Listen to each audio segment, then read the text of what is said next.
Okay, good morning, Kahal Kadosh, Beruchim Aba'im to everybody. Today, Friday, Erev Shabbat Kodesh, Perashat Vayelech, Shabbat Shuba, the third day of Tishrei, corresponding to the 10th day of September. Today's class graciously sponsored by Uri Jamal and family, Le'ayui Nishmat, his beloved father, that today is his Askara, Kamel Ben Nuzha, Alav Shalom, as well as by Mr. Abraham Sultan and family, Le'ayui Nishmat, his beloved grandfather, Avraham Ben Altun, Alav Shalom, in Atzonda to the words of Torah, both Neshamot have Aliyah in Gan Eden. Amen. As we know, this Shabbat is going to be Shabbat Shuba. And this is Shabbat that is called that name in honor of the Aventura that we are going to be reading from the Nabi Hosea ben Be'eri that begins, Shuba Israel ad Hashem Elokecha. We say to Am Israel, return to the Almighty, and the Gemara writes, Gedolah ha-teshuvah shemaga'at ad kiseh ha-kavod. Great is the power of repentance that reaches the holy throne of HaKadosh Baruch Hu. The Halacha writes clearly that in Shabbat Shuba, the person must observe the Shabbat to the best of their abilities. Meaning to say, be meticulous on the observance of the Shabbat. If it means coming home early, if it means coming to the synagogue early, if it means dressing properly in honor of Shabbat, from Erev Shabbat, not from Shabbat morning. Some people have their own man-made tradition, that on Friday night, they dress like Friday day. Yani they don't change. Right, I've seen it. It's a problem. It's a spiritual problem. I wouldn't say a problem, but it something doesn't feel right. Why? Very simple. The Zohar Kadosh writes that the Kedusha of the Shabbat, the aura of the Shabbat, it's also transferred to the garments that a person wears. And we learn this from the laws of Melaveh Malka. The Halacha writes that it's ideal to do Melaveh Malka on Mosai Shabbat with the garments that a person wore during Shabbat. Why? Because there is the Kedusha on the Beged. So if that's the case, what happens on Mosai Shabbat, Kol Shikem Bekal Vachomer, what happens on a Friday during the day. But before we go any further, I'd like to share with the Kahal a Hidush that I heard yesterday, and it's so beautiful that I cannot keep it to me. I like to share it with the world because I think that it gives us a sense of inspiration. This Yom Kippur, Hava Alenu Letova, Thursday morning, we're going to have two haftarot. One haftara from Yeshaya HaNavi, the morning haftara. The second haftara is from Maftir Yonah. I think that Maftir Yonah is almost sold. If you're interested, come back to me with an offer. It's 5 figures, and we'll take it from there. All right? There is still room to negotiate a bit. I'm just reminding the audience here. You can do it remotely as well. That was something beautiful.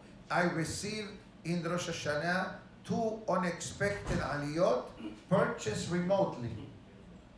Beautiful. Nice gesture. So if you want to do that for anybody else, for your relatives, your cousin, your rabbi, the hazan, the mesader.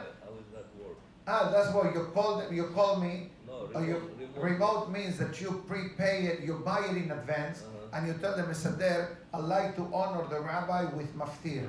I like to give to my brother-in-law hamishi. I like to give to my cousin the kohen. That's very easily done. We do it in advance, and you get a special blessing, remote blessing.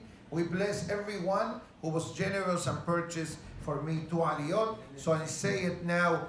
You know, the beautiful part of it is that the mesader is happy to invite me 2 days in a row because it's Rabbi, you gave yesterday, today is a different aliyah, you gotta give again. I said, Baruch Hashem, thank God, I'm not afraid of giving, I love to give, but let's go to the more serious aspect. And I heard this from one of the great Hachamim in Yerushalayim. I'm going to read a pasuk that is found in the Haftara of Yom Kippur, of the morning of Yom Kippur. a famous pasuk, because we say this pasuk every week of our life, Shabbat morning in the Kiddush. So the pasuk says, "In tashiv mi Shabbat raglecha, asot hafasecha beyom kochi." I'm not going to go further. You can have a seat. In tashiv mi Shabbat raglecha.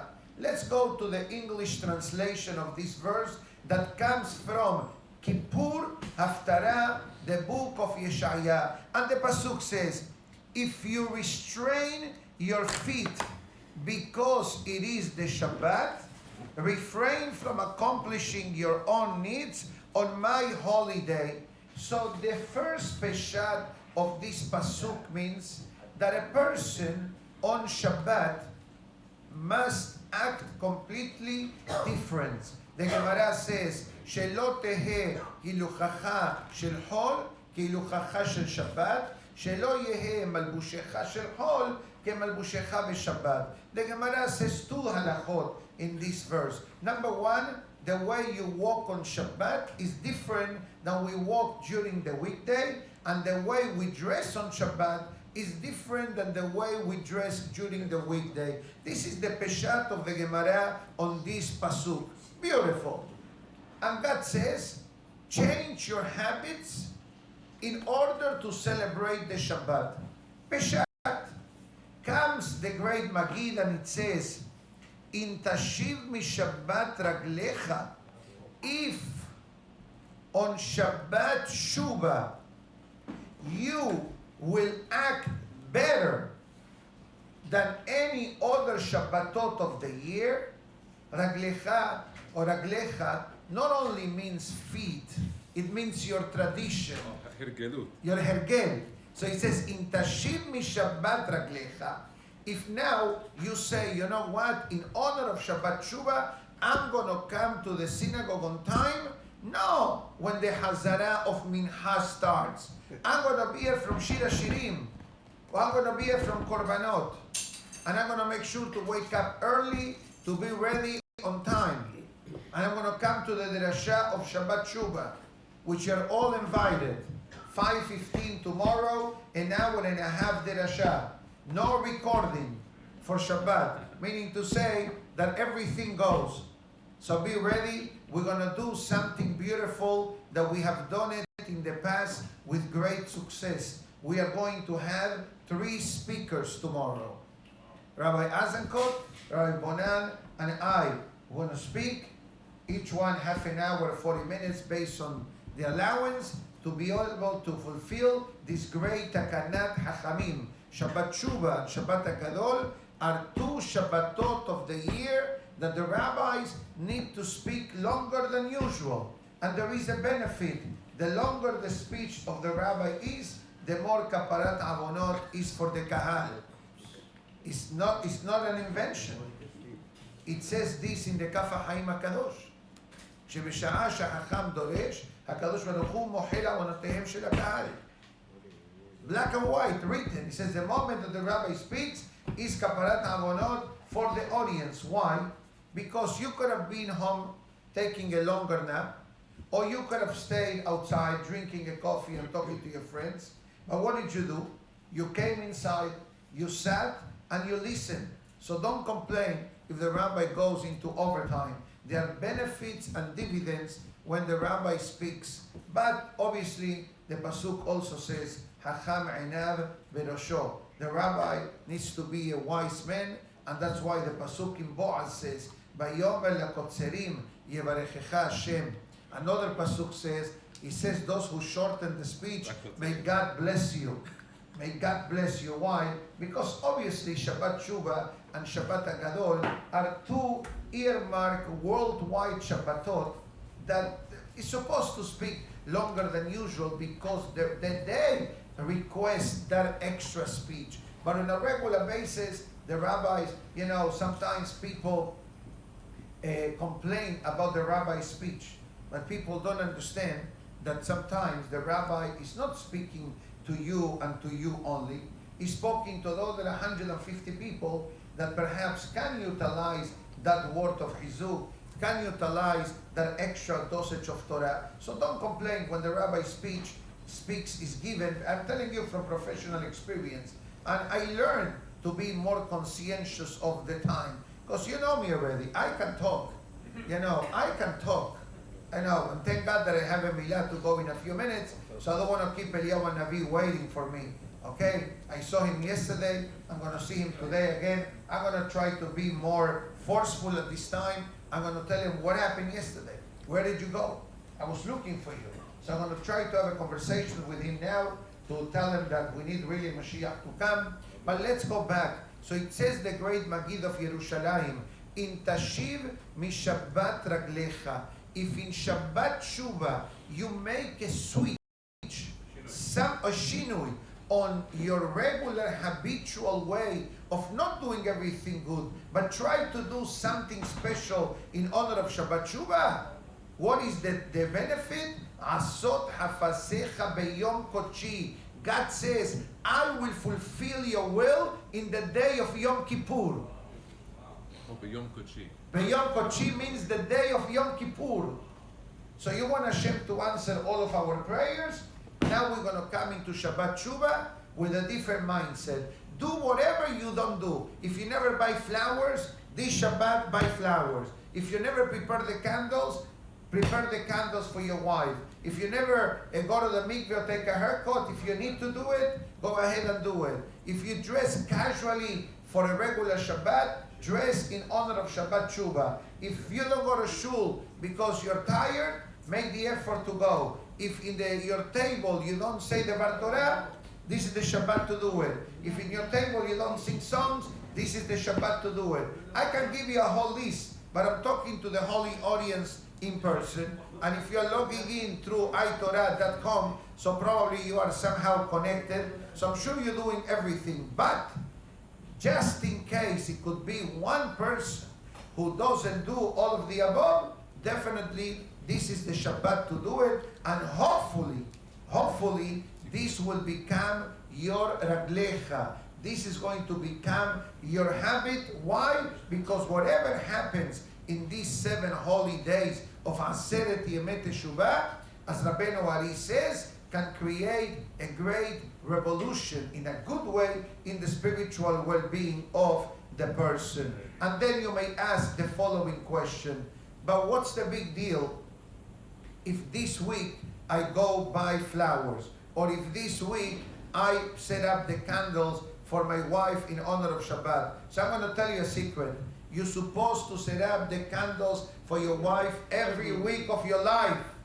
It's not a minhag. It's the partnership that the husband becomes a partner by setting up the candles in honor of the wife. Not the wife should set them up. The husband needs to set them up for the wife. If you want to go the extra mile, the Lacha also says that the husband should light the candles and extinguish them right away. So this way, when the wife is going to light the candle, it will be easier. I'm not sure that too many people do that, but that's what's written in the holy books. 100%. That's what's written in the holy books. Quickly, and you extinguish them on the spot. But maybe today we don't need it because the floating wicks come already set up to ignite immediately. But in the olden days, everything was man-made. So maybe it took a while until the fire caught up the cotton wick. But even if you don't do that, even if what you do is set up the candles and you prepare them, and as the Ben Ish Chai says, put some money for tzedakah before she lights the candle, so it's going to be money accessible. Believe me, those are small things that from a halachic perspective, it should be done. But sometimes people say, okay, it's her mitzvah, I'm not going to get involved. The opposite, because when she lights the candles, she's lighting them for you as well. So this is how you become a partner in the candle lighting. So your question will be, but hold on a minute, does a small action makes a difference? So I tell you a mashal that I heard the other day in one of the shiurim that says, imagine yourself, you want to go to the penthouse of a building. You come into the elevator, you walk in, the door closes, and the elevator doesn't move. What's the difference? Why the elevator is not moving? Because you did not do what? You did not press the button. I ask you a question. How much of a effort is pressing a button in an elevator? Minimal. You press and the elevator goes to the penthouse, right? Now, you're going to tell me that because of a tiny effort of pressing a button, maybe a quarter of an inch inward, automatically you're going to climb to the penthouse? The answer is yes. The same thing is in Avodat Hashem. Our goal is to go to the penthouse. But if we don't do the tiny push of a button, if we don't do the tiny opening of the eye of the needle, like we said in the day of Tashlich. If you remember the prayer of Tashlich, in the middle of the special Yehida song, there the Tefillah quotes a verse from the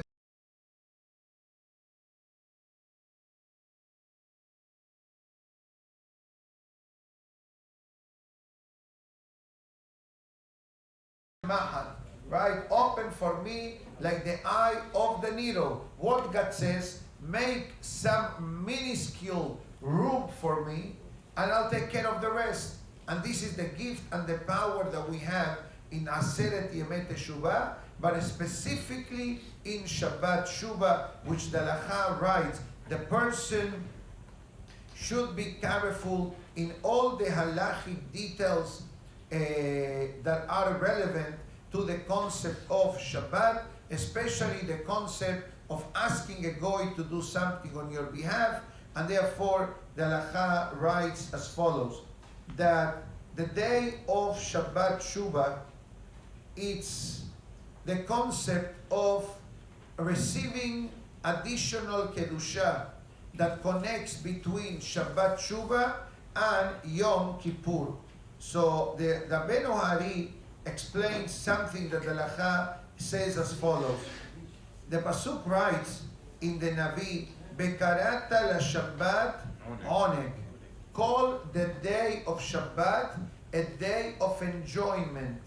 Not nega, has v'shalom, but oneg. Oneg and nega are exactly the same letters. Oneg means pleasure.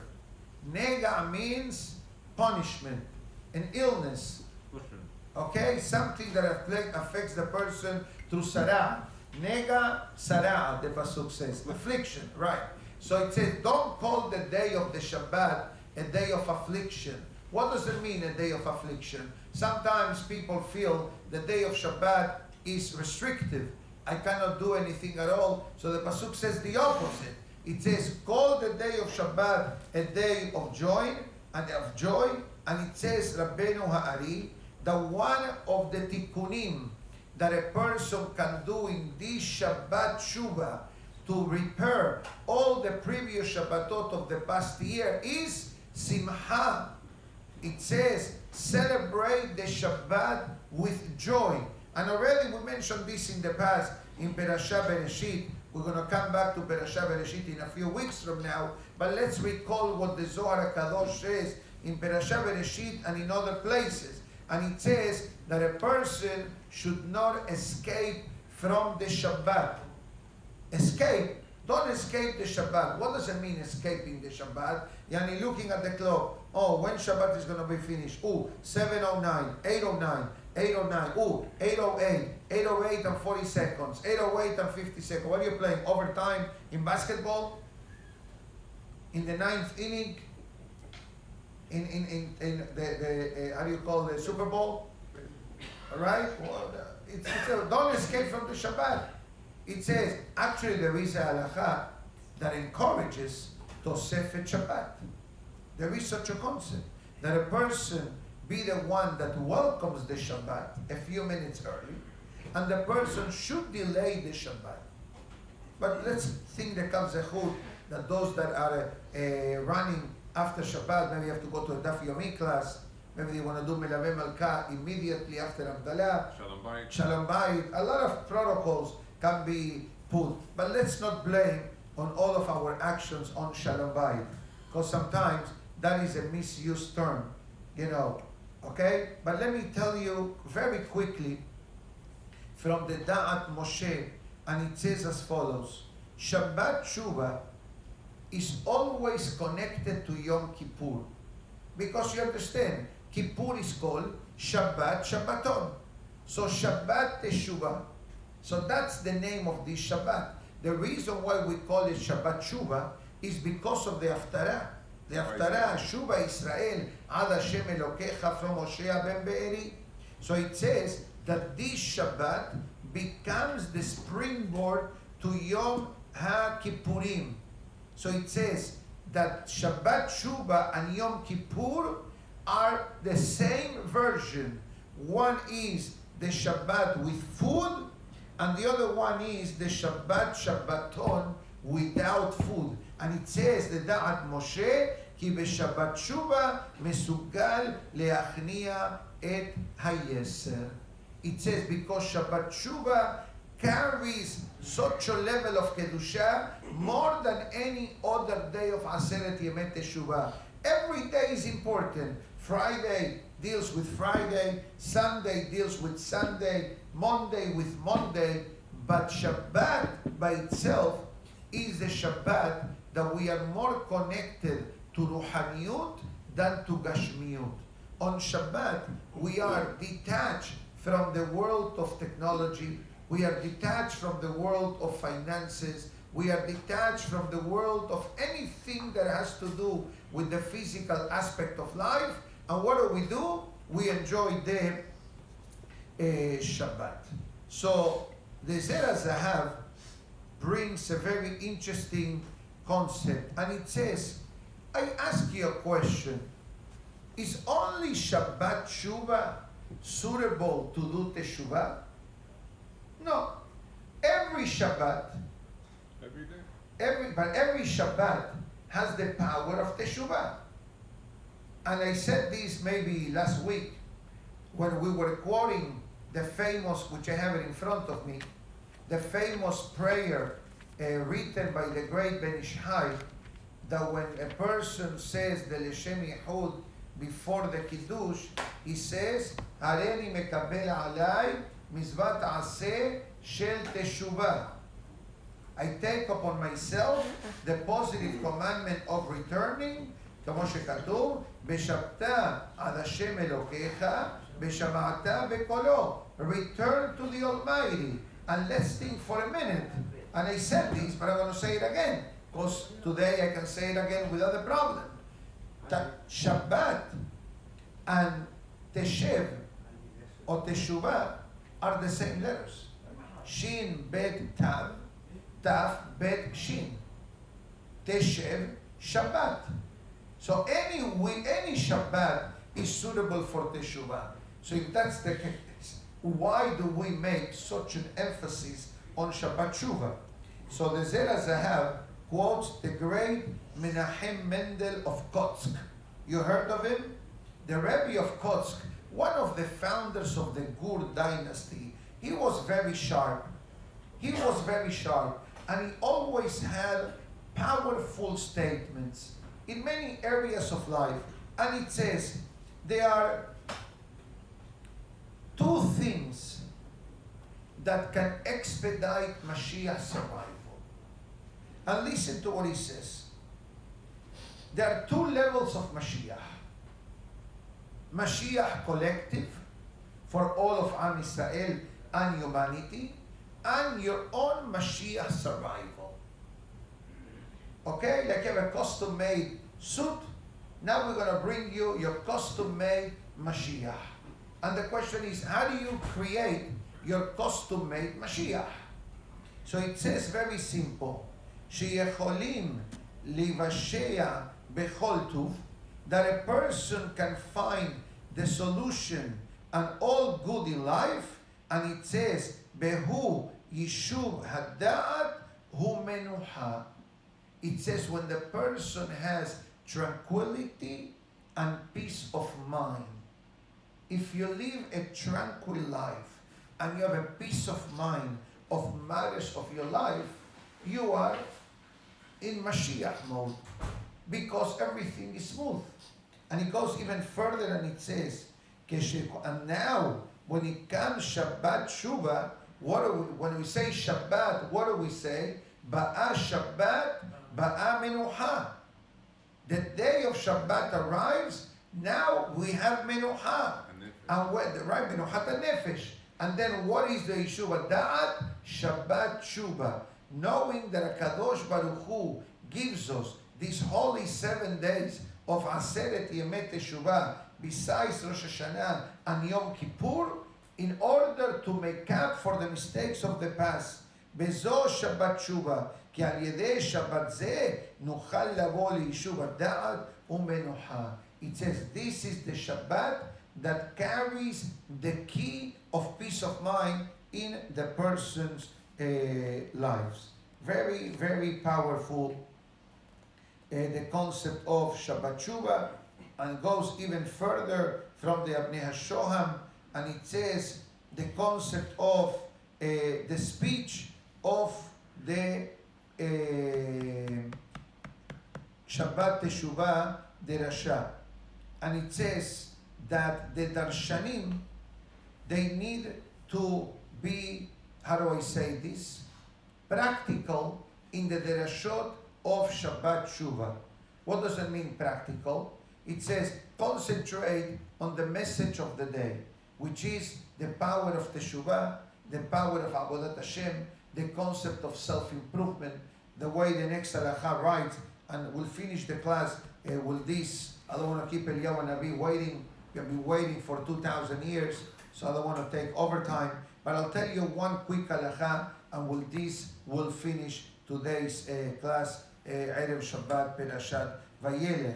The laws from the Rambam halachot of Teshuvah. This is one of the most fundamental halachot which are important to be aware of concerning the power of Teshuvah. And the most powerful thing of the following paragraph is that we're not going to discuss halachot at all, but it's part of the halakha. It's part of the Rambam, it's part of the Siman Takof Aleph in the Shulchan Aruch, quoting the Rambam. And the Rambam says, don't think for a moment that Teshuvah is connected only to physical mistakes that a person may have done throughout their life or throughout the year. For example, desecration of the Shabbat, stealing, immorality, etc. But the same way that Teshuvah is required from the serious transgressions mentioned, also the person has an obligation to improve in the way of their personal behavior. What does it mean in this halakha, personal behavior? It has nothing to do with halachot. It has everything to do with midot, character trait. And it says, Belashuv mina ga'ava, return from being arrogant, kaas, or anger, or eva, or hatred, or kin'ah, or jealousy, umeredifat mamon ve'akavod, or pursuing of money and honors, or being a glutton, or similar scenarios. Min hakol sarich lahazor b'tshuva. It says from all of the above, teshuvah is mandatory. Be'elu ha'abonot kashim yoter me'otam me'abonot sheyesh bahem ma'aseh. And these transgressions are worse than the averot that have actions. And interesting enough that the language of the Rambam calls them avonot, calls them a sin, doesn't call them midot ra'ot, doesn't call them, okay, you know what, it's not good to get angry, it's not good to have jealousy, it's not good to be envious. He didn't say that. He said these are worse averot to fix than the actual averot. Avonot. Why? שבזמן שאדם משתקע במידות רעות אלו, if a person develops a habit to get angry and to be arrogant or to be desperate for money or for luxury or for food. It says the Rambam very clear, קשה לפרש מהם. You think it's automatic? I'm going to tell you from now on, don't get angry anymore. What is a reset button in your cell phone? Reset to factory settings? Very hard. You need to work on it. It's not impossible. And it says, יעזוב רשע דרכו. It says the person must put in their mind, בישאבן מחשבותיו, בישוב אל השם ברחמהו, ולאלוקינו כי ירבה לסלוח. It says, basically the pasuk, that if there is a will, there is a way. A person, it says, needs to pray. If someone has v'shalom, it's affected by any of these deficiencies in the character trait of the person, which actually, if you look, they break the big sefer by the name of Orchot Tzadikim, the famous Orchot Tzadikim. Rabbi of the Harambam, no? Doesn't say who the composer is. It's anonymous. The first edition is only 500 to 600 years ago. The Rambam was over 1,000 years ago, but that may be the only time that it was put in. The first time they went into print, because print became printing back then, right? 1400, 1500s. Maybe he lived before, I don't know. But if you look at the way the Orchot Tzadikim is set up, it has shi'arim, it has gates, 28 of them. The last 3 of them are universal. The Shuba, Torah, and one more. But then you have 24 or 25 shi'arim. And the way that the shi'arim are labeled by the positive and the negative. Happiness, sadness. Laziness, agility. Wastefulness, stinginess. Arrogance, humility. Anger, calmness. This is the way the Sefer is set up. And there he gives different tactics and formula, especially when it comes to anger, to arrogance, etc. Another a page that speaks very highly on this topic is the famous letter of the Ramban that he sent to his son. So Igeret Ramban, the famous Igeret Ramban. So bottom line, I think that this halakha is an eye-opener to mankind, that Avodat Hashem is not only based on how many mitzvot or how many averot we do or how much Torah we learn, etc. But actually, thank you so much, Habub. Thank you so much. Okay, you're my best friend. Thank you so much. Beautiful. Shkoyer. Okay, stay for the minyan. I'm going to be done in less than a minute. So it says that Avodat Hashem and Teshuvah, based on the last halakha that we discussed, it's also Avodat Hamidot. It's not automatic.